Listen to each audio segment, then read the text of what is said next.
Well, it appears the Save the Bays environmental group will be calling for an investigation into those emails released in Parliament, and we're told that the information gathered will be forwarded to the Data Protection Commissioner.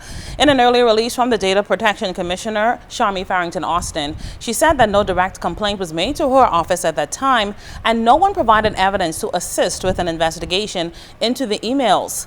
Well, Save the Bays members feel their right to private communication and financial information has been breached. They also say the Constitution supersedes any clause in the Data Protection Act that allows privilege in Parliament that, according to them, abuses people's rights to privacy and confidentiality. Well, Bahamian recording artist Kirkland Bodie, better known as KB, whose name was associated in those emails, is hitting back tonight. In a statement, Mr. Bodie says he has always made an honest living, citing that he's never had a government job, never compromised his ethics for anyone, and will never cloak wrongdoing. Bodie says he has always been forthright, and if anyone can prove him otherwise, they should put him before the courts. Mr. Bodie says he is proud to be a director with Save the Bays, heading their music division, and he claims he was not paid by any political party to write songs, and it had nothing to do with Save the Bays. Well, Progressive Liberal Party Chairman Bradley Roberts also weighing in on this email issue. He says this, quote, fake furor over the email revelation is a demonstration of hypocrisy and duplicity in its worst form, as these actions strike at the credibility of the usual suspects.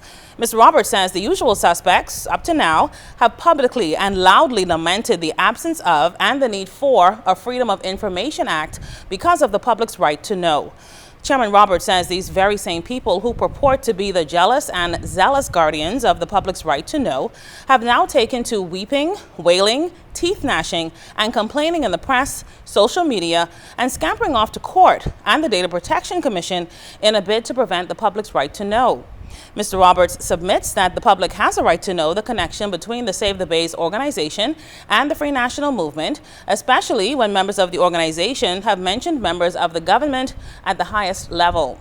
Roberts claims the email revelation in Parliament exposed the intrinsic and incestuous link between Save the Bays, the FNM, and their operatives. Mr. Roberts went on to say that as a former member of Parliament, tons of information came into his political garbage bin with great regularity. He says this is also true for FNM parliamentarians and members of the media. He suggests those affected to get over it because, in his view, their fake righteous indignation is fooling absolutely nobody.